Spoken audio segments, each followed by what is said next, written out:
Bapa di surga, hadirlah ketika hati kami terbuka untuk firman-Mu. Kami mohon Roh-Mu bekerja di dalam hati kami masing-masing. Engkau tidak lepaskan satupun dari kami dari firman-Mu yang hidup. Kami mohon Tuhan, firman-Mu hari ini benar-benar mengubah hidup kami, sehingga kami melalui mujizat yang Kau lakukan, kami dapat memuliakan Tuhan, kami dapat melakukan kehendak Tuhan. Terima kasih Tuhan, di dalam Yesus Kristus kami menyerahkan waktu ini. Amin. Shalom. Jemaat yang saya kasihi di dalam Yesus Kristus, firman Tuhan sesuai dengan almanak gereja adalah terdapat di dalam Matius pasal 14 ayat ke-13 hingga ayat ke-21. Matius pasal 14 ayat ke-13 sampai ayat ke-21. Kita akan membaca ayat ganjil oleh laki-laki dan ayat yang genap oleh perempuan. Kemudian ayat yang terakhir kita baca bersama-sama. Yesus memberi makan 5.000 orang. Kita mulai. Setelah Yesus mendengar berita itu, menyingkirlah ia dari situ dan hendak mengasingkan diri dengan perahu ke tempat yang sunyi. Tetapi orang banyak mendengarnya dan mengikutinya dengan mengambil jalan darat dari kota-kota mereka. Ketika Yesus mendarat, ia melihat orang banyak yang besar jumlahnya, maka bergeraklah hatinya berbelas kasihan kepada mereka, dan ia menyembuhkan mereka yang sakit. Menjelang malam, murid-muridnya datang kepadanya dan berkata, "Tempat ini sunyi dan hari sudah mulai malam. Suruhlah orang banyak itu pergi supaya mereka dapat membeli makanan di desa-desa." Tetapi Yesus berkata kepada mereka, "Tidak perlu mereka pergi, kamu harus memberi mereka makan." Jawab mereka, "Yang ada pada kami di sini hanya 5 roti dan 2 ikan." Yesus berkata, "Bawalah kemari kepadaku." Lalu disuruhnya orang banyak itu duduk di rumput. Dan setelah diambilnya 5 roti dan 2 ikan itu, Yesus menengadah ke langit dan mengucap berkat. Lalu memecah-mecahkan roti itu dan memberikannya kepada murid-muridnya. Lalu murid-muridnya membagi-bagikannya kepada orang banyak. Dan mereka semuanya makan sampai kenyang. Kemudian orang mengumpulkan potongan-potongan roti yang sisa 12 bakul penuh. Kita baca bersama. Yang ikut makan kira-kira 5.000 laki-laki, tidak termasuk perempuan dan anak-anak. Jemaat yang saya kasihi di dalam Yesus Kristus, melalui pembacaan kita melihat sebuah mujizat yang besar yang dilakukan oleh Yesus. Ya, saking besarnya mujizat ini begitu menggugah hati murid-murid sehingga mereka masing-masing menulis di Injil mereka di kemudian hari. Sehingga di Matius, Markus, Lukas, dan Yohanes tercatat mujizat ini. Nah, saudara sekalian, mari kita renungkan sekarang mujizat ini secara lengkap, ya, melalui 4 Injil. Kita merenungkannya dan kita akan memetik pelajaran rohani bagi kita. Saudara sekalian, keempat Injil ini sepakat menulis satu perikop dengan judul yang sama, yaitu Yesus memberi makan 5.000 orang. 5.000 orang ini adalah 5.000 laki-laki, belum termasuk perempuan dan anak-anak.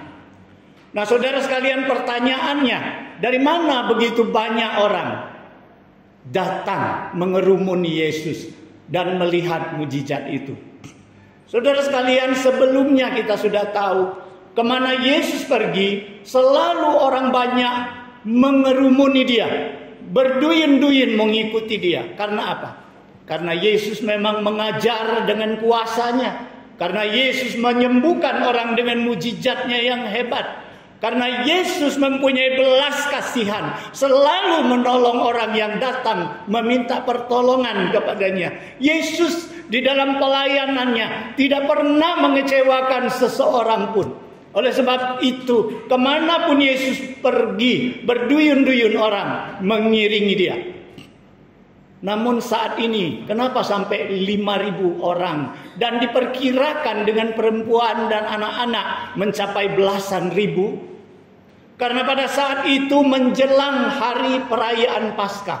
Kita tahu bahwa hari perayaan Paskah itu adalah hari perayaan yang terbesar bagi orang Yahudi. Sehingga orang datang dari berbagai negeri, dari berbagai negara, bagi berbagai daerah, mereka semua datang untuk mengikuti dan menghadiri perayaan Paskah di Yerusalem. Jadi saudara sekalian, tidak heran kalau jumlah mereka pada saat itu sampai belasan ribu orang. Nah saudara sekalian, apa yang mendorong mereka begitu antusias, begitu rindu datang mengejar-ngejar Yesus? Kita sudah katakan tadi penyebab-penyebabnya. Nah saudara sekalian, sampai di mana besar antusias dan kerinduan mereka? Kita lihat, padahal Yesus pada saat itu sudah rencana untuk menyingkir dari orang ramai. Yesus sudah diam-diam menyingkir. Menyingkirnya Yesus adalah mau ke tempat satu kota yang namanya Betsaida. Kota itu kecil di pantai utara dari Danau Galilea. Saudara sekalian, kenapa Yesus mau menyingkir ke situ? Menurut Matius, karena Yesus mendengar berita tentang saudara sepupunya Yohanes Pembaptis dipenggal oleh Raja Herodes. Tapi saudara sekalian, tidak seperti itu saja. Setelah saya baca di dalam Injil, saya melihat sebenarnya Yesus itu menghindari dari Raja Herodes yang ingin menjumpai Yesus. Karena Raja Herodes berkata, saya mau lihat siapa sebenarnya orang ini yang melakukan mujizat-mujizat seperti Yohanes Pembaptis. Karena dia dengar bahwa Yesus ini timbul karena kebangkitan Yohanes Pembaptis yang sudah dia penggal. Nah, Raja Herodes ingin berjumpa dengan Yesus. Yesus tahu tidak ada maksud baik raja ini berjumpa dengan dia. Kita tahu kan Raja Herodes yang lain, yang dulu ketika Yesus lahir pernah ngomong dengan Majus, kamu pergi ya cari nanti di Bethlehem. Kalau ketemu anak itu kasih tahu dengan saya. Saya mau pergi ke sana, jumpai dia untuk menyembah dia. Saudara sekalian, maksudnya bukan itu. Maksudnya dia menyingkiri. Dia mau menyingkirkan Yesus yang menjadi saingannya. Nah saudara sekalian, Yesus menghindar dari itu. Ini Matius menulis. Tetapi Markus dan Lukas menulis pada saat itu 12 murid yang tadinya diutus Yesus untuk pergi memberitakan Injil, mereka sudah pergi ke kota-kota, desa-desa. Di situ mereka memberitakan Injil, mereka lakukan mujizat, mereka sembuhkan orang sakit. Kemudian mereka pulang, mereka sudah letih. Yesus melihat mereka perlu pemulihan semangat, perlu pemulihan jiwa, fisik mereka. Oleh sebab itu Yesus ajak mereka menyingkir dari situ. Saudara sekalian, Yohanes menulis apa? Yohanes menulis dengan jelas. Sebelumnya Yesus baru saja menyembuhkan seorang yang lumpuh di kolam Bethesda. Dan pada saat itu kembali Yesus melanggar hukum Sabat yang begitu dihormati oleh orang-orang Yahudi. Dia langgar itu, dia sembuhkan orang itu pada hari Sabat. Bukan itu saja, di dalam kesaksiannya, perdebatannya dengan orang itu, Yesus mengaku bahwa dirinya adalah anak Allah. Oh, dianggap Yesus ini menghujat Allah. Oleh sebab itu, orang-orang pemuka agama, Farisi, imam, ahli-ahli Taurat, mereka sudah memutuskan akan menangkap Yesus, akan membunuh Yesus. Menurut Yohanes, Yesus menyingkir karena itu. Nah saudara sekalian, Tetapi ketika Yesus menyeberang Danau Galilea, tiba di Betsaida, ternyata orang yang belasan ribu ini begitu antusias dan rindu mau jumpa dengan Yesus. Mereka sudah memotong jalan darat. Mereka sudah sampai duluan di situ. Mereka sudah menunggu. Ketika Yesus mendarat, Yesus melihat mereka. Alkitab mengatakan, melihat orang banyak itu, hati Yesus tergerak oleh belas kasihan. Sehingga Yesus membatalkan rencana istirahat dirinya sendiri. Dia melayani mereka. Matius mengatakan Yesus menyembuhkan mereka yang sakit. Tetapi Lukas dan Markus menulis Yesus mengajar mereka dengan kebenaran dan menyembuhkan penyakit mereka. Yohanes menulis apa? Yohanes menulis setelah malam Yesus ada di bukit. Murid-murid sudah datang kepadanya menegur dia. Yesus sudah malam ini, bubarkanlah orang banyak, suruh makan, mereka cari makan sendiri. Dan pada saat itulah Yesus merencanakan memberi orang banyak itu makan. Nah saudara sekalian, kita lihat betapa besar kerinduan orang-orang yang mengiringi Yesus.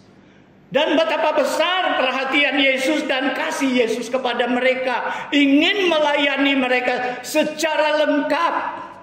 Yesus bukan saja ingin melayani rohani mereka, ingin mengajari mereka dengan firman Tuhan, ingin menyembuhkan mereka, menolong mereka dari kebutuhan mereka. Yesus juga ingin memberi mereka makan karena hari sudah malam, karena mereka sudah tunggu sampai malam, belum juga beranjak, belum juga mau bubar.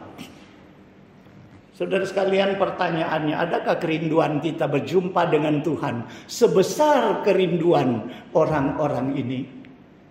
Adakah kita pernah mempunyai kerinduan seperti mereka sampai lupa waktu, lupa lapar perutnya, tidak beranjak mendengar Yesus bercerita tentang firman Tuhan, mendengar pengajaran Yesus, melihat mujizat Yesus? Saudara sekalian, adakah kita punya kerinduan yang sebesar ini? Pernahkah kita karena ibadah lupa makan, lupa waktu? Pernahkah kita lupa makan, lupa waktu karena membaca firman Tuhan? Pernahkah kita berdoa sampai kita lupa makan, lupa waktu? Pernahkah kita mengerjakan pelayanan sampai waktu makan pun lupa? Waktu, tidak tahu lagi ini siang atau malam. Kita melayani dengan giat. Saudara sekalian, di sini Yesus mengajarkan apa? Di sini mengajarkan kepada kita. Bagi orang yang rindu berjumpa dengan Tuhan, bagi mereka yang sungguh-sungguh rindu mau berjumpa dengan Tuhan, Tuhan tidak mengecewakan mereka. Mereka akan menjumpai Tuhan di dalam belas kasihan-Nya. Saudara sekalian, dan belas kasihan itu juga yang membuat Yesus membatalkan kepentingan pribadinya untuk beristirahat. Saudara sekalian, di sini Yesus memberikan teladan kepada kita. Bila kita mengasihi Tuhan, bila kita benar-benar mencintai Tuhan, bila kita benar-benar mencintai pelayanan dan pekerjaan Tuhan, kita juga pasti akan bisa menempatkan kepentingan Tuhan di atas kepentingan pribadi kita. Saudara sekalian, jangan heran kalau ada jemaat lupa makan, lupa waktu. Dia ada di gereja, dia melayani Tuhan. Kita dapat melihat banyak contoh, saudara sekalian. Mereka lupa makan, lupa waktu karena merenungkan firman Tuhan. Sampai ditegur-tegur, sampai didesak-desak oleh keluarganya. Saudara sekalian, ini yang harus kita pelajari. Kerinduan kita berjumpa dengan Tuhan, adakah sebesar mereka? Nah, saudara sekalian, adakah kita mengutamakan kepentingan Tuhan di atas kepentingan kita? Itu tergantung sampai di mana cinta kita tuh kepada Tuhan. Saudara sekalian, kita juga melihat ketika hari mulai malam. Murid-murid yang tadinya, ini saya sendiri ya menganggap, Yesus tadinya mengajak murid-murid beristirahat di Betsaida.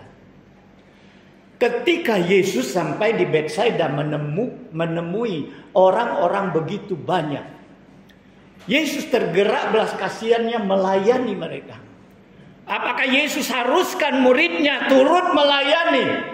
Tidak. Karena saya punya pendapat, Yesus tetap menyuruh muridnya istirahat kalian. Karena apa? Yesus mengajar nggak butuh murid-murid bantu. Yesus menyembuhkan orang, nggak perlu murid-murid bantu. Dari mana saya buktikan? Saudara sekalian, hari sudah hampir malam. Datanglah murid-murid kepada Yesus. Dari mana mereka datang? Dari istirahat mereka. Ini perhatian Yesus kepada murid-muridnya. Ini konsekuen Yesus. Supaya murid-muridnya boleh pulih kembali semangatnya. Saudara sekalian, Yesus diingatkan oleh murid-murid. Bubarkanlah orang ini karena sudah malam. Sudah harus bubar mereka. Karena sebentar lagi, di mana mereka mau cari makan? Ya, mumpung toko-toko itu di desa-desa ini belum tutup, biar mereka beli sendiri makanan. Tetapi saudara sekalian, disinilah mulainya mujizat 5 roti dan 2 ikan. Ketika Yesus memberi perintah, kamu jangan biarkan mereka pergi, kamu harus memberi mereka makan. Saudara sekalian, perintah Yesus ini membuat murid-murid menjadi bingung. Saudara sekalian, sebenarnya Yesus memberikan perintah ini mengajarkan suatu prinsip dari pelayanan. Setiap kita melayani orang, kita harus memberi kepada orang yang kita layani. Bukan mengambil keuntungan dari orang-orang yang kita layani.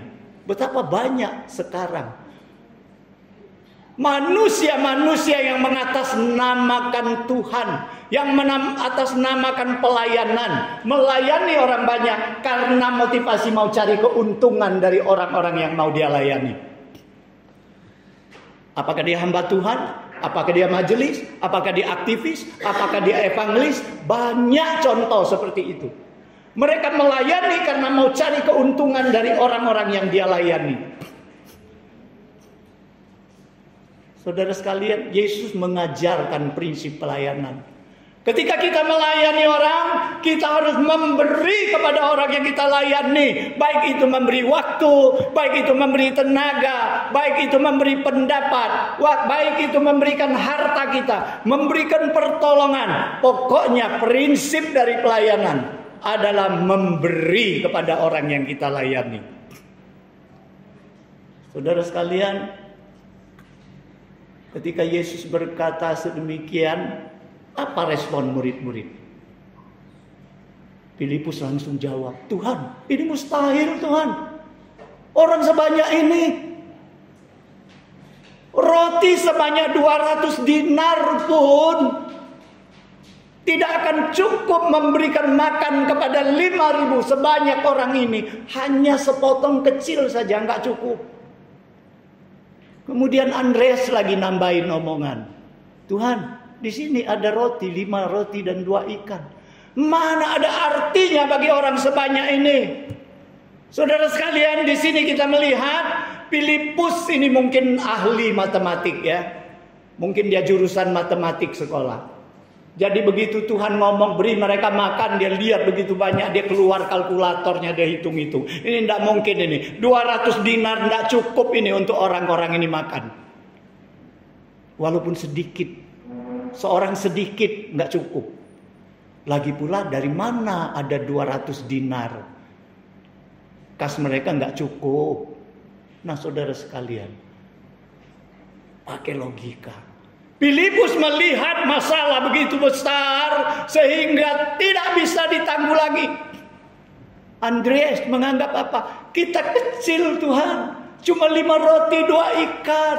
Tidak ada arti Tuhan untuk masalah yang begitu besar.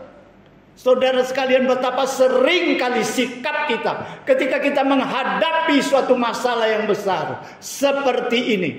Kita memandang masalah begitu besar, kita memandang kita begitu kecil. Dan itulah sebabnya 10 pengintai dari 12 pengintai yang diutus oleh Musa ke tanah Kanaan untuk menyelidiki tanah Kanaan, mereka pulang.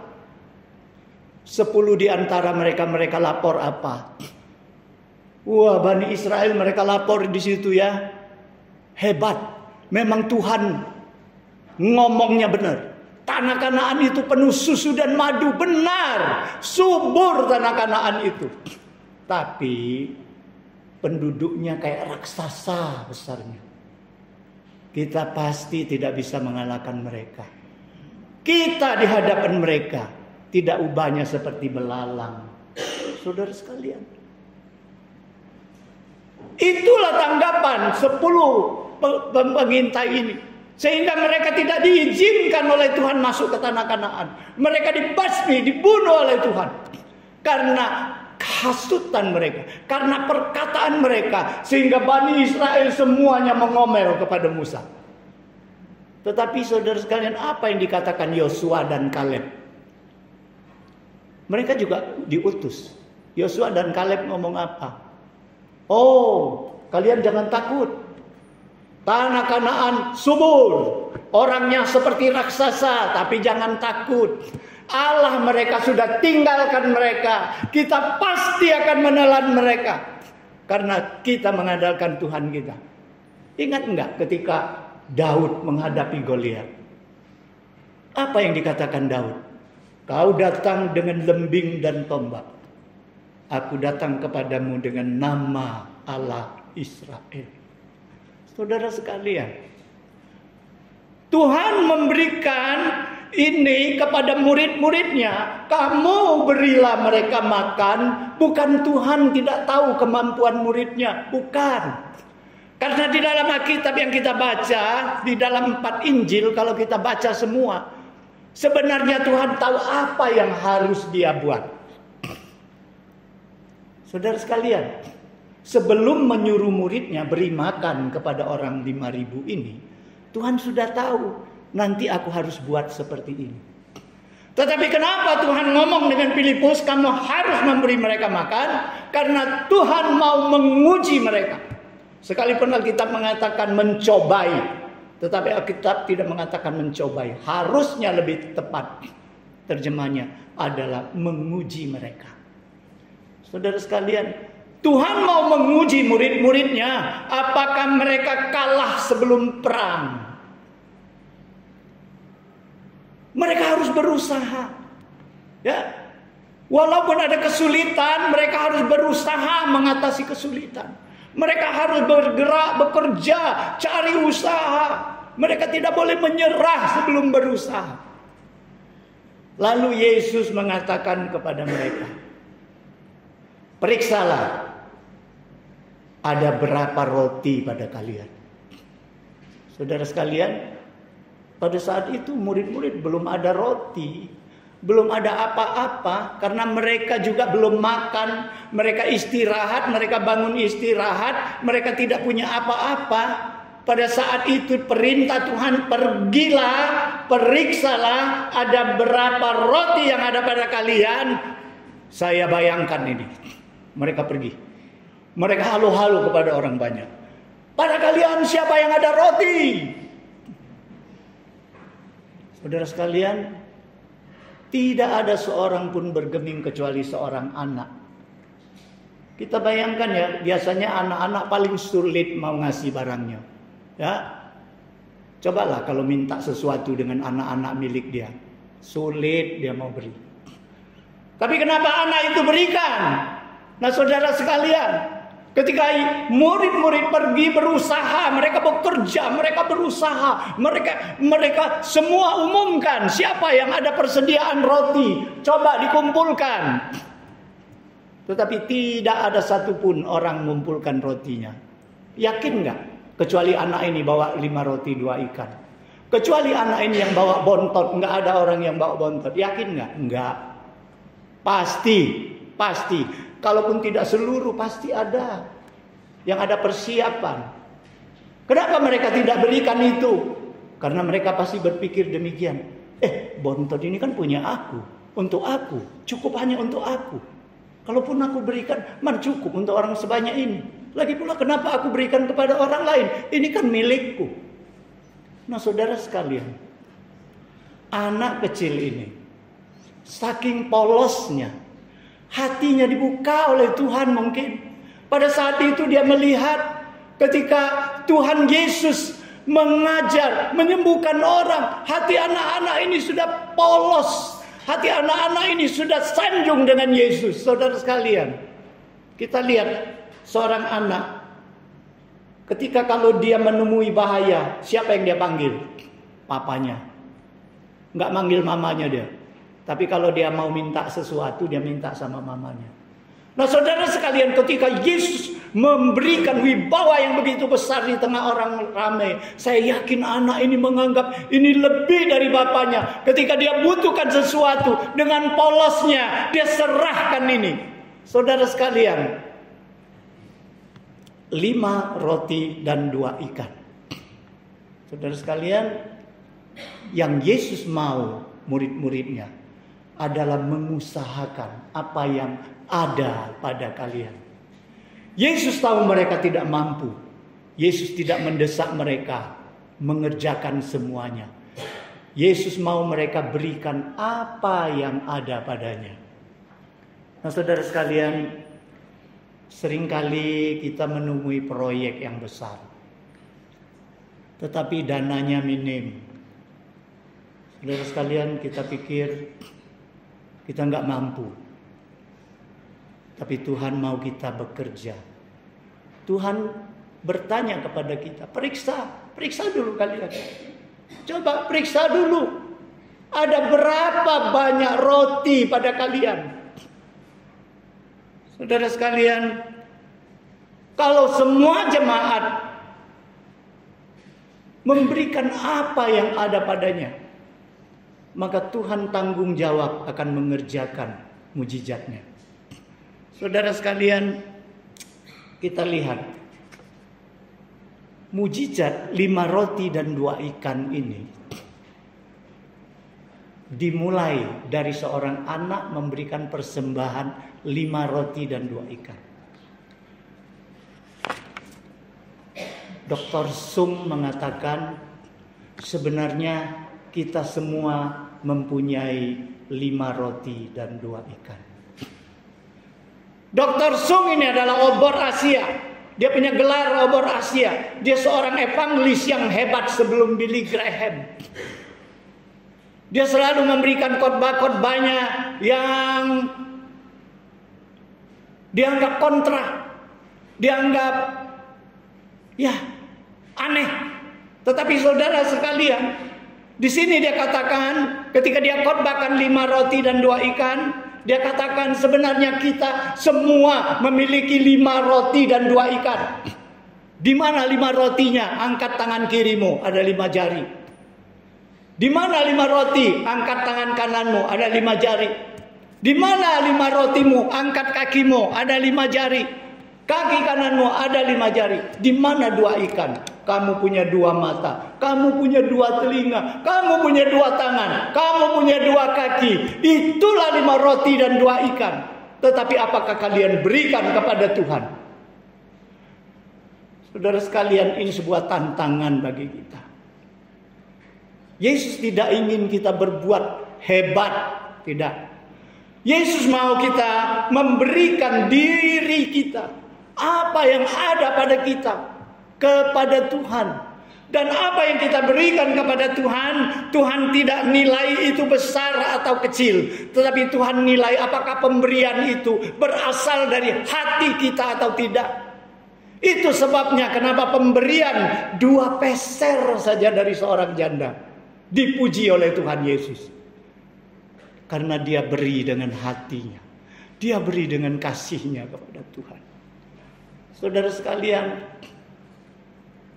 periksa Ada berapa roti pada kalian? Saya selalu berdengung pertanyaan ini. Saya kadang-kadang ngeri juga ya. Kalau tiba-tiba saya tidur, Tuhan berkata, Pak Indra, saya mau tanya, ada berapa roti padamu untuk pelayananku?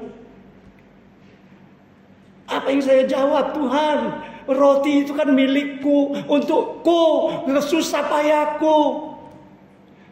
Kalaupun aku keluarkan, tidak berarti untuk pelayanan yang sebesar ini. Saudara sekalian, Tuhan mau kita berikan apa adanya. Dan Tuhan bertanggung jawab menyelesaikan semua masalahnya. Saudara sekalian, ketika Elia tidak punya makanan, Tuhan memerintahkan dia pergi ke Sarfat. Temui seorang janda.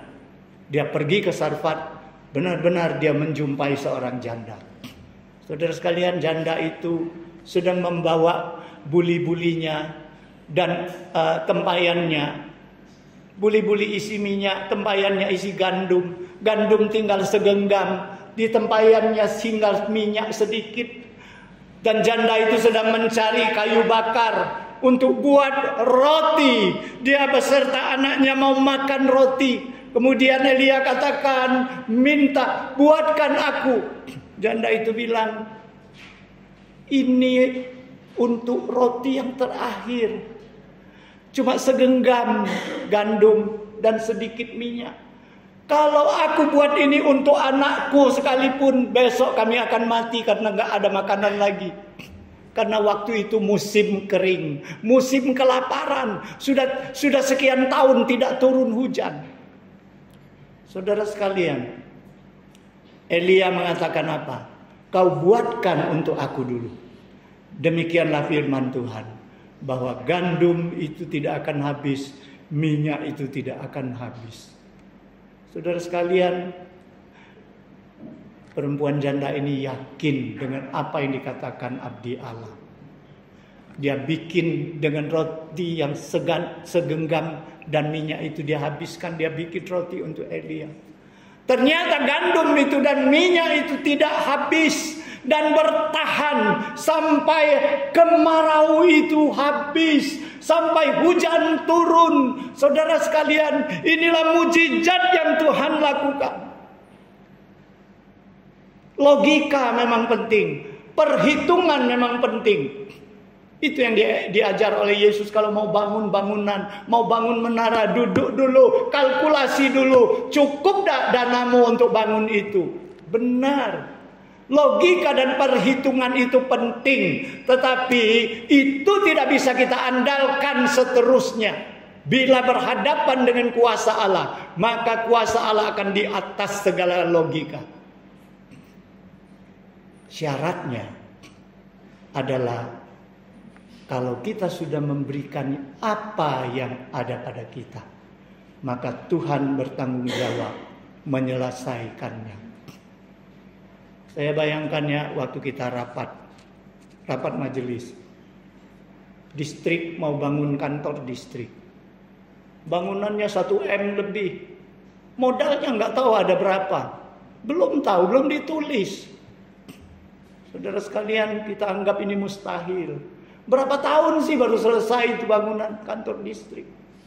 Saya bayangkan, ini proyek besar, ini dana minim. Apakah berhenti bangun kantor distrik? DS pasti nggak mau.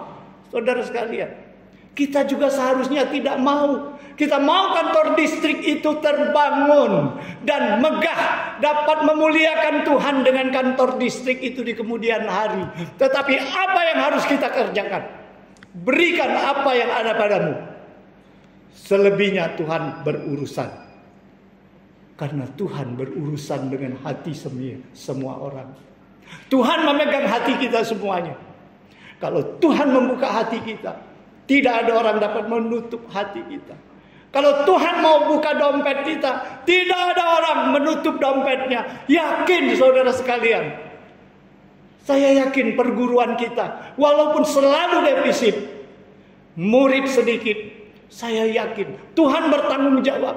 Asal kita sebagai jemaat Metodis Indonesia memberikan apa yang ada pada kita untuk mendukung perguruan ini. Selebihnya Tuhan bertanggung jawab.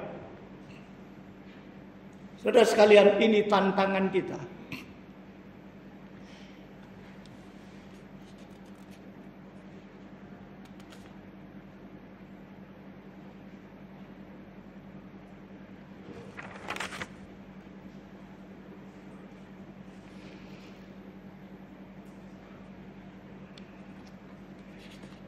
Mari kita merenungkan tanggung jawab kita di hadapan Tuhan adalah mengerjakan bagian kita.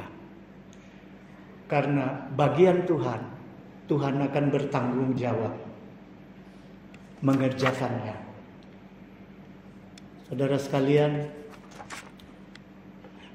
mujizat 5 roti dan 2 ikan bisa terjadi bukan hanya ada anak yang menyembahkan 5 roti dan 2 ikan.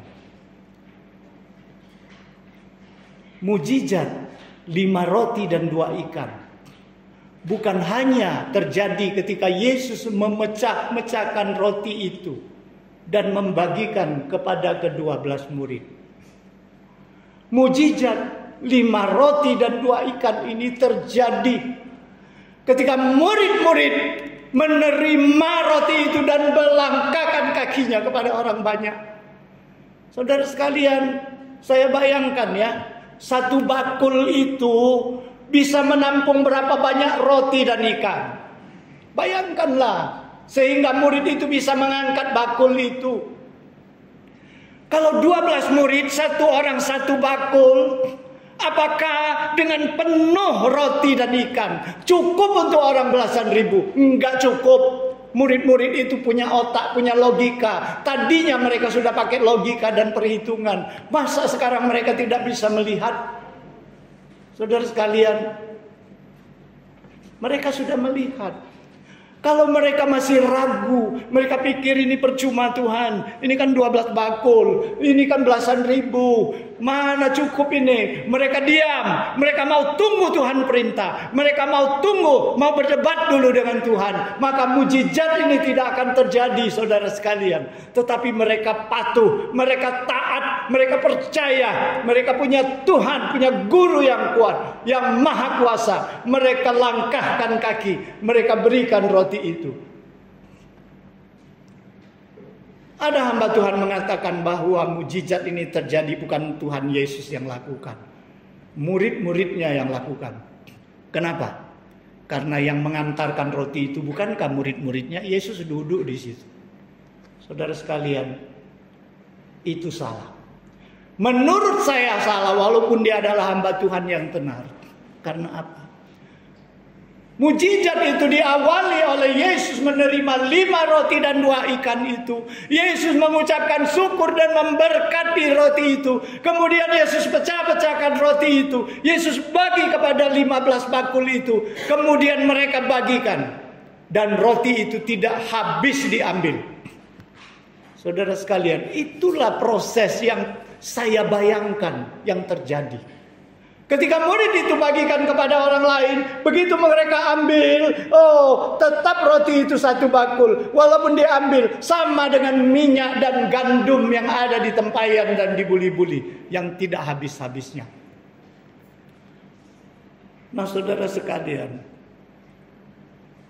di sini menjelaskan kepada kita betapa besar kuasa Tuhan. Ketika kita bukan saja melakukan tanggung jawab kita, memberikannya apa yang ada pada kita. Dan kita melangkah dengan patuh, dengan taat kepada perintah Tuhan.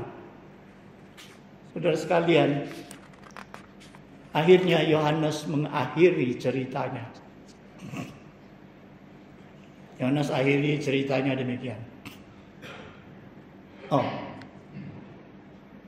Habis Yohanes menceritakan demikian. Ketika orang melihat mujizat sebesar ini, wah, mereka tahu ini pastilah nabi yang akan datang itu. Mereka salut dengan Yesus. Mereka pikir kalau Yesus ini kita jadikan raja. Sehingga Yohanes menulis, mereka mau memaksa Yesus jadi raja. Tetapi Yesus menyingkir dari mereka dan naik ke atas gunung. Saudara sekalian, di sini menjelaskan kepada kita, sekali lagi Yesus tidak memikir kepentingan pribadinya. Dia hanya memikirkan rencana Allah pada dirinya. Saudara sekalian, kita bayangkan kalau Yesus terima tawaran itu jadi raja. Yesus tidak perlu lagi naik ke atas kayu salib. Yesus tidak perlu lagi disalib, disesah, dicambuk sampai babak belur, sampai tubuhnya hancur oleh cambuk yang berduri itu.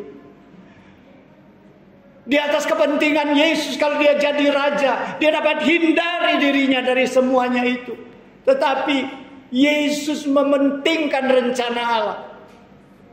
Oleh sebab itu kembali dia menyingkir. Sekali ini bukan tidak jadi menyingkir, dia menyingkir sungguh-sungguh, dia naik ke atas gunung. Saudara sekalian, sampai di mana kita patuh kepada rencana Allah? Apakah kita selalu merencanakan diri kita sendiri dan kita terapkan rencana kita kepada Allah? Tuhan, kau harus seperti ini. Kau tolong aku harus seperti ini. Kau harus bantu aku seperti ini. Kita yang ngatur Tuhan. Rencana kita terapkan kepada Tuhan. Nah, saudara sekalian, pada akhir cerita saya mau ceritakan sisa daripada roti itu. Saudara sekalian, ketika sudah semua makan dengan kenyang, Yesus perintahkan muridnya, kumpulkan sisa-sisa dari potongan roti itu. Saudara sekalian, ketika dikumpul, berapa banyak? 12 bakul. Ketika keluar, berapa bakul? 12 bakul. Berkurang atau tidak?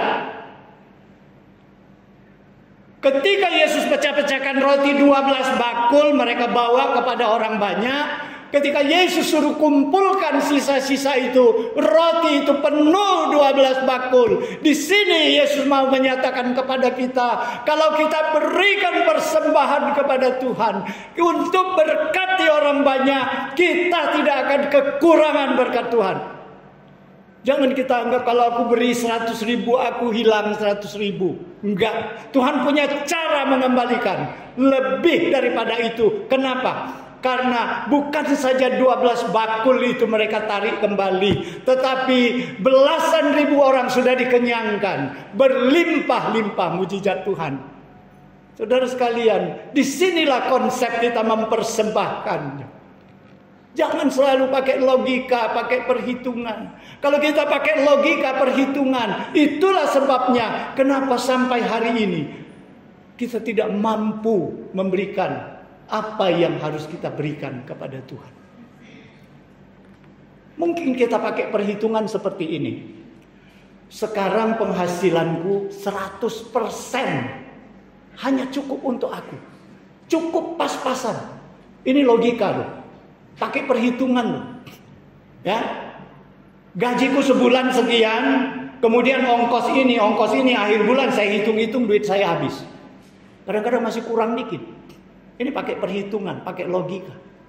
Bagaimana saya memenuhi himbauan dari hamba Tuhan, berikan perpuluhan, jadi 90%. 100% pun cukup, kekurangan kadang. Bagaimana jadi 90% bisa cukup? Ini logika. Tapi saudara sekalian, Tuhan katakan, cobalah aku, ujilah aku. Saudara sekalian, ini konsep persembahan.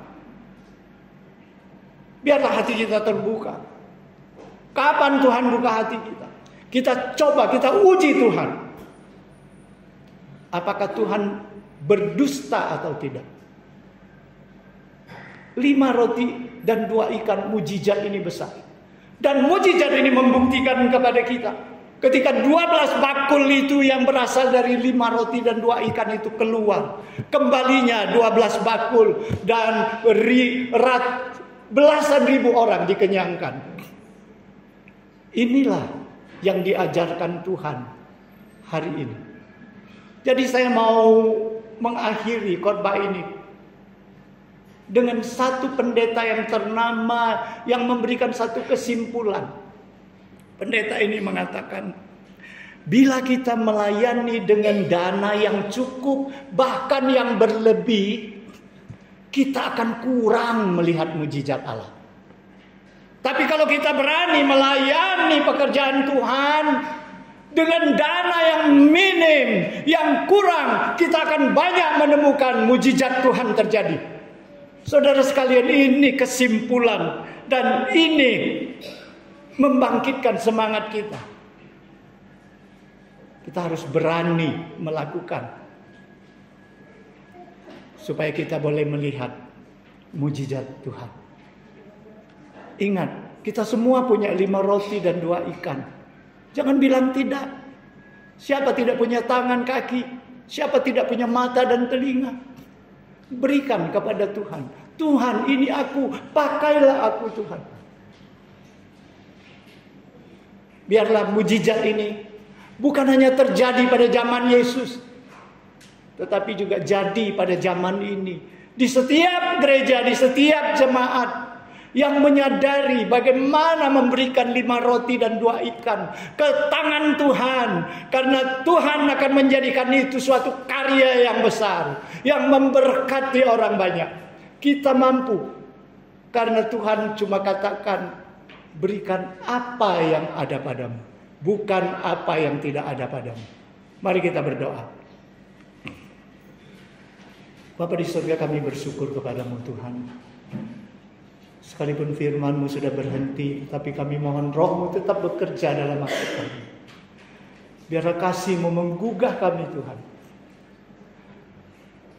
Ketika Engkau dengan 5 roti dan 2 ikan ini memberi kami teladan, sehingga Engkau menegaskan kepada orang-orang di kemudian hari yang mencari Tuhan, yang mencegat Tuhan. Engkau katakan, kamu jangan bekerja untuk makanan yang sementara, yang bisa binasa, tetapi bekerjalah untuk makanan yang tidak bisa binasa, yang akan bertahan sampai hidup kekal.